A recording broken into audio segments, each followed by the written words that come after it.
C'est une mort qui secoue les États-Unis depuis près de 24 heures. Charlie Kirk, 31 ans, un influenceur politique très proche de Donald Trump, a été tué par balle alors qu'il tenait une conférence dans une université dans l'Utah ce mercredi. Il était suivi par des millions de personnes sur les réseaux sociaux. Alors, que sait-on de son assassinat? Quelles ont été les réactions et pourquoi est-ce que les États-Unis craignent une escalade? Salut, c'est Hugo, j'espère que vous allez bien et c'est donc le sujet à la une de ces actualités du jour sur YouTube et en podcast. Alors, il est relativement peu connu en France, mais Charlie Kirk, c'était une figure centrale du conservatisme aux États-Unis. Alors le conservatisme, pour dire les choses très simplement, c'est un courant de pensée, une idéologie qui cherche à préserver l'ordre établi, les valeurs traditionnelles et la stabilité en quelque sorte de la société. L'influenceur, marié et père de 2 enfants, était connu pour être un proche du président américain Donald Trump, pour qui il avait joué un rôle clé lors de la campagne présidentielle de 2024 auprès des jeunes. Et c'est d'ailleurs Donald Trump qui a annoncé sa mort ce mercredi soir. Concernant ses prises de position les plus importantes,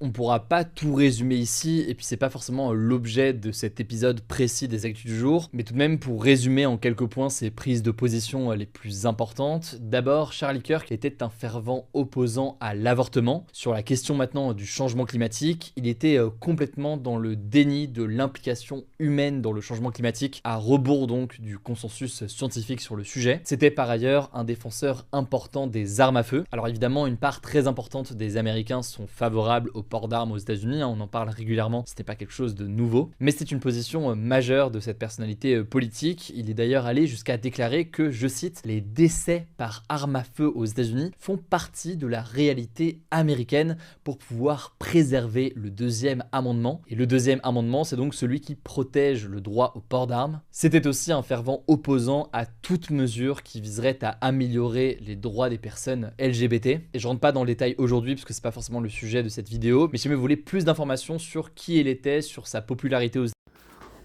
Au cas où vous pensiez encore qu'il y avait des chaînes YouTube ou Instagram qui n'étaient pas engagées, qui n'étaient pas des chaînes de propagande, comme on aurait pu le penser pour ce personnage Hugo Décrypte qui peut paraître sympathique à premier abord.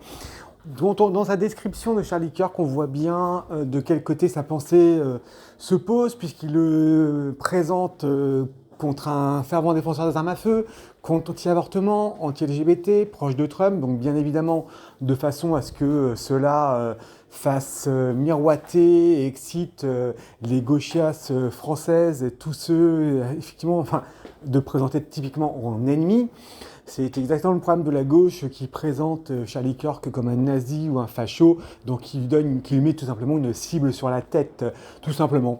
Donc au cas où vous imaginiez encore qu'il existait des chaînes YouTube ou Instagram qui n'étaient pas engagées du mauvais côté, vous voyez bien que même là, on arrive à cet extrême. La vérité, c'est que Charlie Kirk était un conservateur, c'était également un père de famille.